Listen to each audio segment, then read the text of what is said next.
దాదాపు మేము 15 రోజులుగా తిరుగుతూ ఉన్నాం.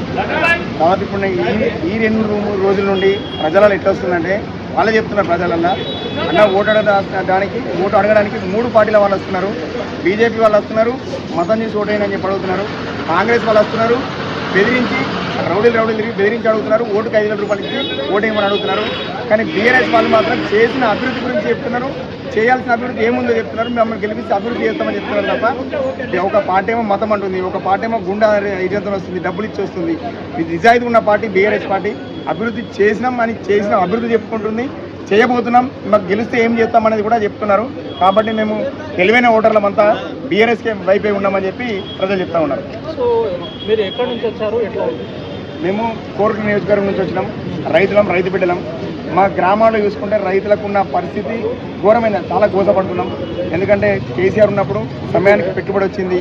రైతు బంధు మనకు జూన్కు ముందే వస్తే బరాబర్ టైంకి వస్తుండే. ఎరువుల సమస్య బాగున్నది, అప్పుడు మనకు ముందే తీసుకొచ్చి ఇంట్లో పెట్టుకుంటుంటే. కానీ ఇప్పుడు ఒక్క వస్తా కావాలంటే 3 రోజులు లైన్ ఉండాల్సిన పరిస్థితి వచ్చింది. తర్వాత నీళ్లు పుష్కలం ఉన్నది, 24 గంటల కరెంట్ ఇచ్చిండు. తర్వాత కొనుగోలు కేంద్రాలు గ్రామంలో సెట్ చేసిండు, గ్రామంలో పెట్టేసిండు. అంటే పెట్టుబడి నుంచి గిట్టుబడి ధర వరకు ప్రతి ఒక్కటి కేసీఆర్ మాకు అనుకూలంగా ఇచ్చిండు. 10 సంవత్సరాలు మంచిగా రైతులమందరం మంచిగా ఉన్నాం.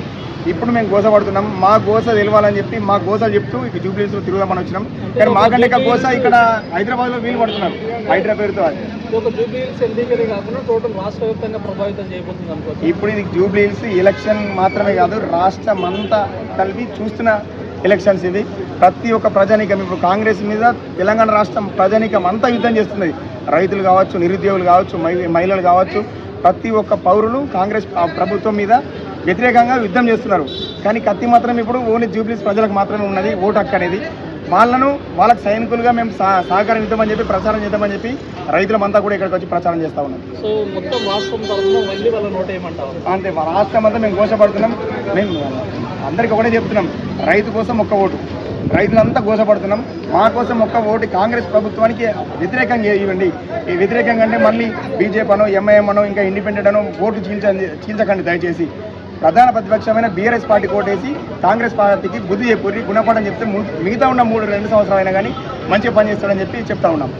సో ఇది ఏదైతే బీఆర్ఎస్ పార్టీ కోరిట్ల నుంచి వచ్చి కూడా దాదాపు 3 వారాల నుంచి వాళ్ళ యొక్క విశ్రాంతి లేకుండా కూడా డే 1 నుంచి నేటి వరకు సో ఈరోజు ఈవినింగ్ తోటి సో ఇలా ప్రచార షెడ్యూల్ కూడా తెరబడనుంది. దీనికి సంబంధించి పెద్ద ఎత్తున ప్రచారం అయితే చేస్తున్నామని చెప్పేసి సో టోటల్ ఈ యొక్క రాష్ట్ర వ్యాప్తంగా సో ప్రజల్ని మనం ముందుకు పంపించి అభివృద్ధి విషయంలో తీసుకోవాలని చెప్పేసి ఏదైతే 10 ఏళ్ళలో జరిగిన అభివృద్ధి తప్ప కొత్తగా 2 సంవత్సరాల్లో జరిగిన అభివృద్ధి కూడా పెద్దగా కనిపిస్తలేదని చెప్పేసి సో ఏదేమైనా 14వ తారీఖు రోజు భారీ మెజారిటీతో బీఆర్ఎస్ పార్టీ జూబ్లీహిల్స్లో జెండా ఎగరవేయడం ఖాయమని చెప్పేసి వారి మాటల్లో ఒక ధీమా వ్యక్తం చేసే ప్రయత్నం అయితే చేసింది. కొంచెం నమస్తే. ప్రస్తుతం మనం జూబ్లీహిల్స్ ఎలక్షన్ ప్రచారంలో అయితే ఉన్నాము. ఇక్కడ బీఆర్ఎస్ పార్టీ నాయకులు అయితే ప్రచారాన్ని హోరెత్తిస్తూ ఉన్నారు. సో ఈ డోర్ టు డోర్ ప్రచారంలో సో ప్రజల నుంచి ఎటువంటి స్పందన వస్తూ ఉంది ఏంటితో ఈరోజు సాయంత్రంతో సో ప్రచారం షెడ్యూల్ అయితే ముగియబోతుంది.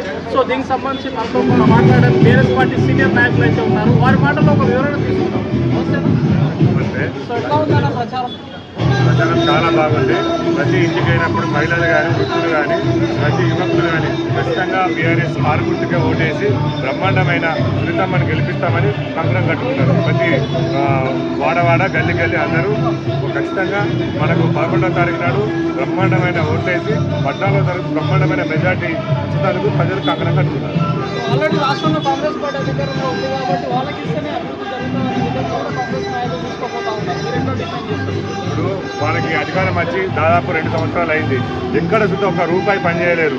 పని చేయకపోను గుండాలకు టికెట్ ఇచ్చింది అనేది ఒకటి ప్రచారం జరుగుతుంది. ఖచ్చితంగా వాళ్ళు కబ్జాదారులు, భూ కబ్జాదారులని ప్రజలు నిశ్చయించుకున్నారు. కాబట్టి ఖచ్చితంగా బీఆర్ఎస్కే ఓటేసి కేసీఆర్ గారిని మళ్ళా సీఎం చూడాలని అనుకుంటున్నారు. సో మీరు గల్లీలో తిరుగుతున్నప్పుడు గోపినాథ్ గారి యొక్క గతంలో 10 ఏళ్ళ బీఆర్ఎస్ అభివృద్ధి గారు స్థానిక ఎమ్మెల్యే అభివృద్ధి ఎమ్మెల్యే గారి యొక్క అభివృద్ధి మనకు కనిపిస్తూ ఉంటాం. ఖచ్చితంగా ఏ వాడకైనా ఆడ ఖచ్చితంగా శిలాఫలకాలు ఇస్తున్నాం. ఖచ్చితంగా గల్లీకి వాడకు శిలాఫలకాల అభివృద్ధి. ఇక్కడ వాటర్ సమస్య కానీ, రోడ్లు కానీ, అన్ని పార్కులు కానీ ప్రతిదీ గోపన్న వేసినని ప్రజలు చెప్పుకుంటున్నారు. మాకు కలరిండాలో చూసుకుంటాం. సో ఎంత మెజార్టీతో గెలవబోతున్నారు? ఖచ్చితంగా మెజార్టీ అంత అయితే బ్రహ్మాండమైన మెజార్టీ అవుతుంది. ఖచ్చితంగా మనకు మెజార్టీ అనేది బ్రహ్మాండంగా వస్తుంది. ఎంత కాదు కానీ ఖచ్చితంగా బ్రహ్మాండంగా మెజార్టీ. సో ఒక ఓటర్ బీఆర్ఎస్ పార్టీకి ఓటు వేయాలంటే ఏం చేయాలి, ఎందుకు వేయాలి? బీఆర్ఎస్ పార్టీకి ఓటు వేయాలి అనేది ఎందుకనంటే ఇక్కడ గత 10 సంవత్సరాల నుండి కేసీఆర్ గారు ఎక్కడ చూత అల్లర్లు లేకుండా శాంతియుతంగా ఇటు మహిళలను కానీ ఇటు యువకులను కానీ ప్రజలను కానీ అభివృద్ధి సంక్షేమం 2 విధాలుగా అభివృద్ధి చేసింది కాబట్టి ఖచ్చితంగా సంక్షేమ అభివృద్ధి చూసి ఓటేస్తారు. సో బీఆర్ఎస్ గెలిస్తే ఇది ఒక కాంగ్రెస్ పార్టీకి చెప్పబెట్టు లాంటిది అనుకోవచ్చు. ఖచ్చితంగా చెప్పబెట్టు లాంటిది. ఎందుకంటే రేవంత్ రెడ్డి గారు ఎన్నో హామీలు ఇచ్చిండు, 6 గ్యారెంటీలు అన్నారు.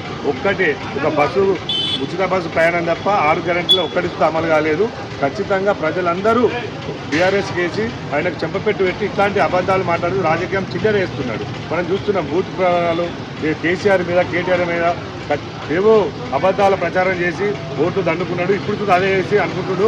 ప్రజలు ఖచ్చితంగా నిర్ణయించుకున్నారు రేవంత్ రెడ్డి మాట నమ్మద్దని.